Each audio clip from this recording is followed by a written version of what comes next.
중국이 시장의 예상과 달리 5% 안팎으로 설정했던 2024년 경제 성장률 목표치 달성에 성공했습니다.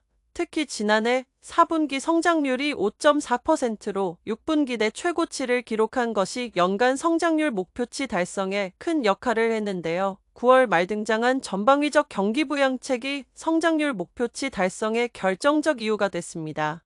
지원책의 힘을 다시 한번 입증한 중국은 2025년에도 더욱 적극적으로 부양책 마련에 나설 것으로 예상되는데요. 중국 증시에 있어 당국의 정책 방향은 신빙성 있는 투자 방향을 제시해주는 나침반 역할을 한다는 점에서 주목됩니다. 현지 증권사 의견에 따르면 2025년 중국이 집중할 정책 방향은 10가지로 압축됩니다.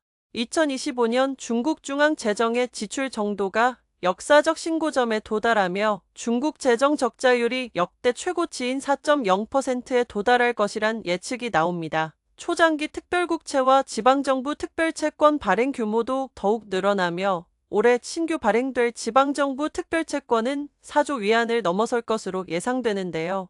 통화정책의 경우 중국인민은행이 지급준비율 인하와 금리 인하 등의 유동성 관리 도구를 활용하면서 재정정책과의 시너지를 확대할 전망입니다. 다만 미국 연준의 금리 인하 단행 속도의 불확실성이 여전히 존재하고 위안화 평가절하의 압박이 심화될 수 있다는 점에서 통화정책 완화 수위 조정에 있어 속도 조절에 나설 것으로 보입니다. 두 가지 신규 정책과 함께 두 가지 중대 정책이 규모와 적용 범위에서 한층 더 강화되며 소비 활성화 및 설비 업그레이드를 위한 인프라 투자가 확대될 전망입니다. 두 가지 신규 정책은 대규모 설비 업그레이드 및 노후 소비재 교체를 의미하고 두 가지 중대 정책은 국가적 중대 전략 시행 및 중점 분야의 안전한 건설을 의미하는데요. 당국은 올해 자동차와 가전제품 등 전통적인 내구재 소비재에 대해 노후 소비재 교체를 위한 보조금 지원을 확대하며 소비를 한층 더 진작시킬 계획입니다. 아울러 초장기 지방 특별국채를 발행하고 이를 국가적 중대 전략 등에 활용하며 인프라 건설 등에 대한 투자를 늘릴 것으로 예상됩니다.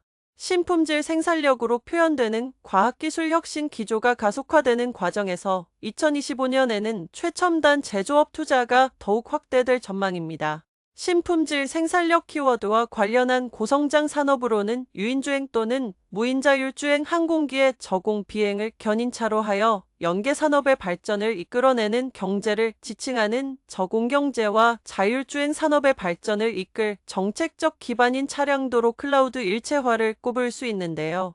여기에 기술 자금률 확대 즉 기술 국산화에 더욱 속도를 내면서 기술 국산화가 가장 시급한 영역이자 자체적인 기술 보급이 필수적인 정보기술 응용 혁신, 컴퓨터 연산, 노광 장비 영역이 빠르게 성장할 것으로 예상됩니다. 업계 간 내부 경쟁에 대응하기 위해 새로운 단계의 공급 측 개혁도 적극 추진될 전망입니다. 이는 공급 과잉 문제로 인해 실적과 주가 압박을 받아온 산업들의 업황이 개선되며 새로운 전환점을 맞이할 수 있다는 가능성으로 해석될 수 있는데요. 태양광, 리튬 배터리, 신에너지차, 철강, 시멘트, 비철금속, 화공 등의 산업이 대표적입니다.